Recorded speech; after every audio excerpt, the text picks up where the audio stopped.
going on, Jerome? It's beautiful Tuesday. Birds are chirping and stuff, and it's time for another 7-round of Vikings mock draft. So it's fired up. Pretty excited about today. It's a good day all the way around. So I feel like Kobe. I feel like pretty Ricky Spielman. I feel like I'm going to want to trade. I'm going to do some wheeling and dealing. Although, I mean, Starks.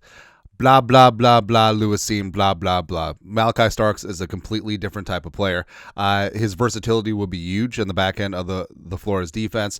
He is Brian Branch adjacent, without the stupid mouthpiece hanging out the side of his helmet, which just is so tilting every time you see it. All right, so Cam Ward, Shedeur Sanders, Travis Hunter, Mesa Graham, Genty at 5. Ooh, Duval.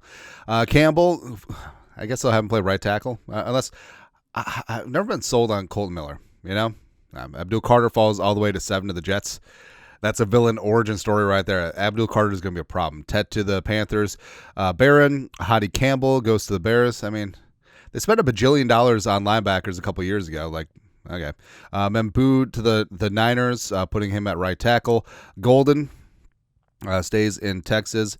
Donovan to the Cardinals. Shamar Stewart. I mean, you're betting on upside, I guess. There you go. Kenneth Grant, Williams, Banks.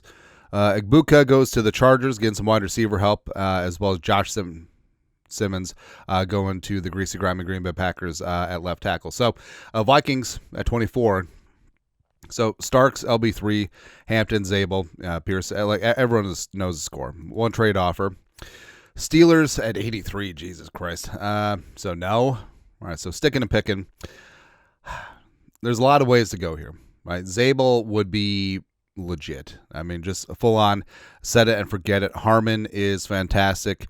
Walter Nolan is great too, but I just can't get Starks out of my mind. And as a multifaceted, multidimensional playmaker, I think that Starks would just be absolutely perfect and glorious for the Brian Flores scheme. Just his football IQ is off the charts, and play him wherever. Play him at split safety, down in the box. He's the man in the box. Play him at corner. Play him at nickel. There's lots of ways that you can use Starks. And blah, blah, blah, blah, Lewisine. Honestly, if you pass on Malachi Starks because of Lewisine, just watch a different sport. Just get out of your way. It's over, man. Vikings at 97. 0 trade offers, really. Oh, really? All right, so I'm going to change things up a little bit. The players that we usually draft and the places that we usually do, we're going to throw that out the window a little bit. So we are going to, it's not really a reach because not every big board is stacked up the same. Wish we would have gotten a trade offer. Let's see if we can milk one. Let's see if anyone wants to come on down. Tennessee Titans. All right. What would you? Ooh. Let's see, 141. We will certainly accept. How about 178? No. A little bit too rich. All right. How about we change it up to 167, 178? 32%. One time and 3. One time. All right. We'll include a future 7th. Actually, how about the 6th from the Eagles? Why not? Just really make... What? Wow. Finally. All right, so move on down a couple spots. And this is going to be a little bit controversial. So Ashton Gillotte, right? Is he ever going to be a true 3-down player in the National Football League? Probably not, right? But the pride of Louisville, 6'3", 264. He's got power. He's got violence in his hands. He's got great play strength, pound for pound. He's one of the most active and strong defensive linemen out there. But is he not quick enough to be an edge? Is he a little bit too light to play inside? There's a lot of ways to go there, but he is a project. But as we stated, I love what the Vikings have done where, hey, we can stop the run as a unit. That's fine. But we need guys up front who can just get after the passer's ass. And that's what Allen Hargrave can do. That's what Jalen Redmond can do as well. And that's what Gillotte brings in spades. So 57 pressures in 2024.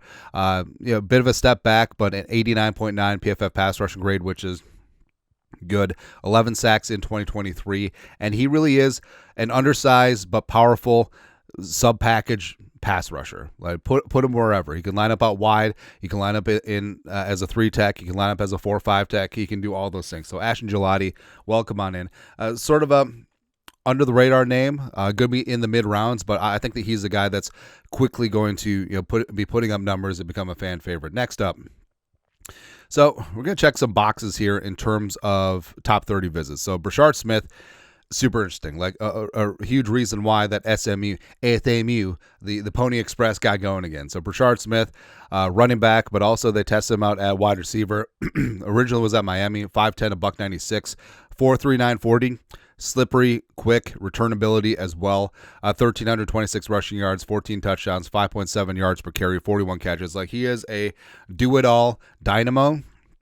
And could he be used as an undersized Percy Harvin? Yes, I think that he certainly could. So just adding another dynamic offensive weapon, both to the backfield as well as sort of a gadget wide receiver. Yes, bring it on. Also, his returnability alone is huge. So it's the reason why the Vikings are interested in Smith as a top 30 visit. Kind of like how this draft is shaping up. All right, so at 167. All right, 167. What are we going to do here? Fedoni, I know that they worked with him at his pro day. Denzel Burke, Stutzman. I love Stutzman, man. All right. Longer beam. I know we're going to get poop for this, but also I do not care in the slice. Well, I'll get a little bit closer with that. I would say where it is. So longer beams, interesting. So he's 5'11", $175, 73.3 quarterback rating when thrown at last year, which is good. 9 passes broken up, 2 interceptions. He's a true leader on the field, team captain, can play inside, outside, ball hawk as well, 5 interceptions, and just really absolutely gets after things. So longer beam and his versatility to go along with Malachi Starks in that secondary, like, you're checking a lot of boxes. And Flores says you can never have enough good corners, and basically, this kind of puts the end with the secondary. So Starks as well as longer beam in there. Man, kind of love how that worked out. So now, the Vikings allowed to go true BPA, which is a absolute dynamic privilege. So another player that the Vikings have done a ton of research on, as well as going to be a top 30 visit, is Ty Felton.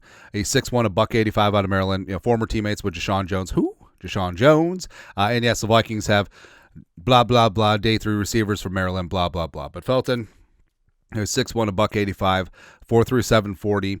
He's tall, slender, 96 catches, 1,124 yards, 9 touchdowns in 2024. It really stepped up because, Deshaun Jones, all of his production left College Park, came to the Vikings as a UDFA, made the practice squad, retained. And now Felton got his shot last year for the Terps, and he showed up and showed out. So Ty Felton reunited with Deshaun Jones. And it feels so good. Lastly, so again, I know that people are going to get mad. It's like, well, you didn't address all the needs. What about tight end? What about whatever? Yeah, it happens. I mean, that's what happens when you come into the draft with 4 draft picks. So you're going to have to cope either in UDFAs, in free agency afterwards. You're going to have to do a lot of things. So I'm just going to go get my guys because that's exactly what we're going to do. So Jackie Slater. Oh, Dante Thornton Jr. is really tempting too, but I don't know. Like, he's a gamble, does have some upside, yes. But so Jackson Slater, the pride of Sacramento State. He's 6'3", 311. Amber is the color of your energy. Great punch, great anchor, gets second level. Is one of the best run blocking FCS guards out there, and he's going to get after things. Great as a pass blocker as well. 88.2 PFF grade. Senior Bowl standout. Really showed up against some upper level competition, and I think that he could and should, in short order, get into that race for that left guard spot. So as reserves, you have Rouse, Jurgens, as well as Jackie Slater. Come on in. Let's go. So not the most orthodox mock draft, but it's syncing up of players that are 30 visits as well as guys that I just really like.